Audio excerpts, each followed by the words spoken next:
नमस्ते।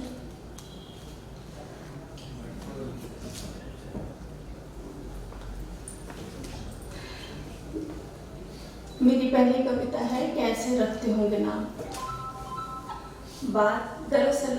बात यह है दरअसल, अंधेरे को स्पेनिश में क्या कहते हैं, या हिब्रू में, या उस लुप्त हो चुकी भाषा में जहां हमने अंधेरे की काले को ठीक इसी अंदाज से देह पर मना होगा।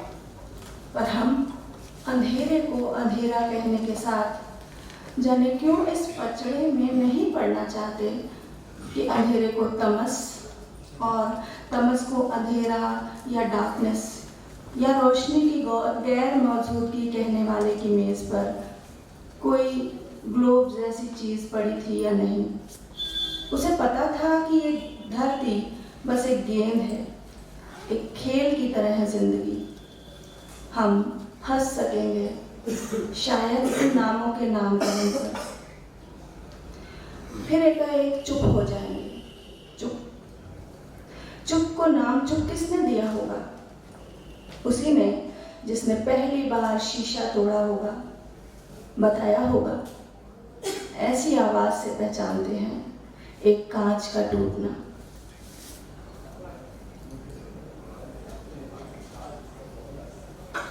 दूसरी कविता है अवसाद में नाखून। उंगलियों ने जहां साथ छोड़ा वहां नाखूनों ने हमेशा साथ दिया। नाखून ही थे जिन्हें थी सबसे ज्यादा फिक्र, जो पीले सफेद पढ़कर बता देते मस्तिष्क का तापमान और बीमारी का पहला लक्षण। परीक्षा के पहले वाली रात प्रश्न पत्र की चिंता में डूबे नाखून किसी अनजान से मिलने के पहले के सारे प्रश्नोत्तर इन्हीं की गहराइयों में कुरेद कर खोजे गए। ये सरपरस्ती को हरदम तैयार रहे बिना श्रेय लिए। इनसे ज्यादा कुचला गया वर्ग देह में दूसरा नहीं था। जहां रहा धन, सबसे अधिक विलासिता भी इन्हीं ने दिखाई। इन पर चित्रकारी भी हुई, इन्हें तराशा भी गया। पर किसी सर्वहारा के गढ़े बुद्ध के नाखूनों को देखो जरा गौर से, तो जानोगे तुम कि देह में तृतीय वर्ग के श्रमिक रहे नाखून। क्रांति के दौर में व्यवस्था का शिकार होते हुए खाकी वर्दी के मुलाजिम की कतरनी से उखाड़ दिए गए, चिल्लाए तक नहीं। ऐसे साथी जिनसे हमेशा बनी रही एक शिकायत कि इन्होंने आगे बढ़कर हथेलियों को मन मुताबिक आकर्षण नहीं दिया। तब भी मौन रहकर जाने किस नैनो सेकंड में अनायास ये कोहने से मांग लेते मदद और दांतों के बीच अपना बलिदान कर देते कि धातु के यंत्र को ना उठानी पड़े जहमत। अपने इन सच्चे साथियों से एक बार भी जाहिर नहीं की अपनी कृतज्ञता मेरी जान में। मेरी परेशानियों को अपनी गर्दनों पर झेला, सहा तमाम ज्यादतियों को दिन ब दिन भद्दे पड़ते हुए। माँ बुरी आदत कहकर दुत्कारती जिसे, आधुनिक विज्ञान की किताब पढ़ता पलटता किशोर उसी पर कहता कुछ नहीं होता, प्रतिरोधकता बढ़ती है। असमंजस में हूँ, असमंजस पर दसों नाखून पुनः तत्पर हैं आत्मोत्सर्ग के लिए, और नेपथ्य में यशगान बज रहा है।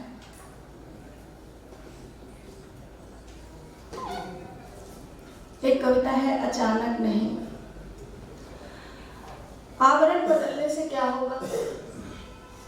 आवरण अर्थात मुख, अर्थात कवर, अंग्रेजी उर्दू जैसी मान्यता प्राप्त भाषा है, अर्थात ज़बानें, अर्थात लैंग्वेजेस, अर्थात चेहरे, अर्थात अक्षर, अर्थात पहचान, अर्थात पेच कसती हुई चूड़ी। अचानक नहीं हुआ है ये, उलझाऊंगी नहीं तुम्हें, न कहूंगी पुनः, अर्थात बार बार। ठहरो, अर्थात रुको, अर्थात मत जाओ, अर्थात तुम दोषी नहीं हो, अर्थात गिल्टी, अर्थात अपराधी, अर्थात गुनहगार। इन कानों ने पहना हुआ है मायावन मोह। आंखों पर जाले लगे हुए हैं। अभी अभी तो हुई थी गर्भिणी, अभी भ्रूण कैसे हुई हूँ, कैसे कह सुन पा रही हूँ। यहाँ अत्यल्प है सब, सटा हुआ एक सघन ठसा हुआ घर अर्थात देह अर्थात इमारत। इस पापी मन की धुनक किसी जुलाहे के द्वार भीतर से उठता संगीत है। जुलाहे को खोजती हूँ अर्थात बुनकर, अर्थात को जाने दे रही हूँ, भाव को संश्लेषित कर शब्दों को प्रवाहित कर रही हूँ। तुम नहीं समझोगे स्वजनिक पीड़ा, परंतु किसी स्त्री से न कहना फिर कभी अपना स्वप्न।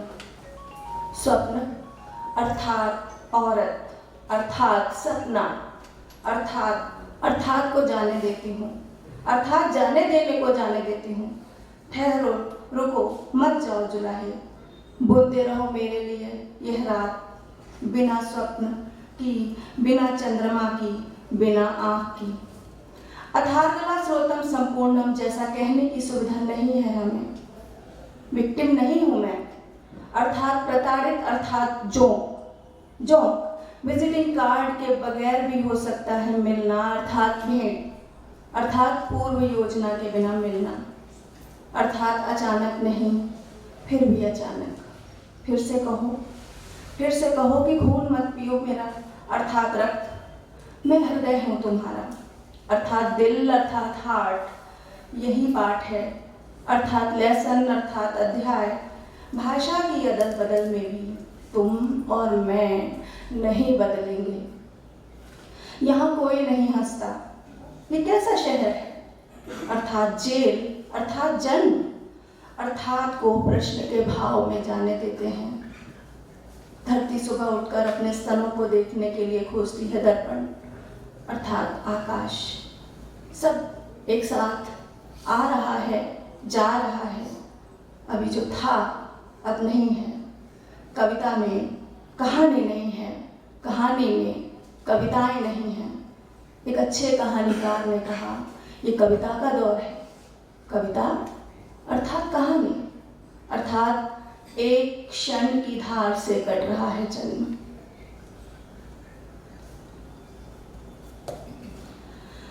अगली कविता है थोड़ी कमतर।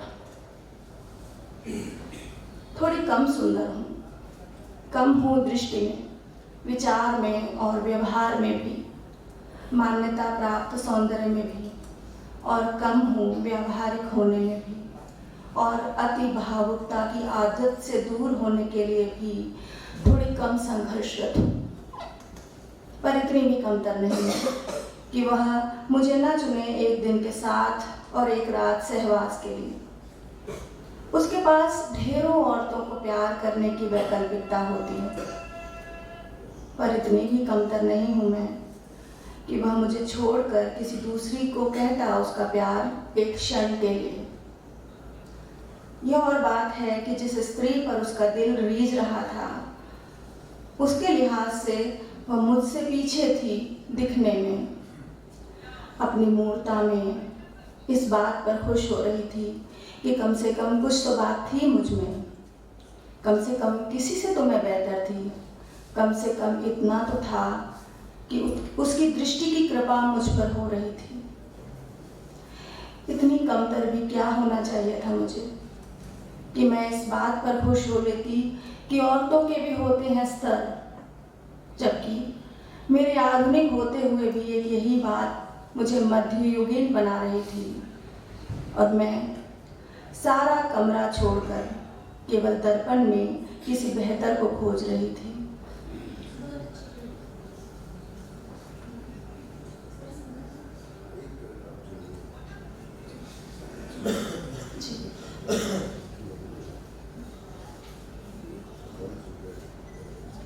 शीर्षक कविता पढ़। एक ही दिन था मेरे पास, एक ही दिन था मेरे पास, अभी अभी बीत गया। एक ही पल था, अभी यहीं से गुजर गया। एक ही सांस थी, ये अभी छूट गई। एक ही रास्ता था, जिसे अभी अभी तय किया। एक ही मंजिल थी, जिस पर पहुंचने में मेरी आंखें थक कर हार गईं। एक ही संगीत था, जिसे मेरे पूर्वजों ने सफ़ेद बालों के तार पर अपनी रक्त से भीगी हड्डियों से मेरे लिए बजाया।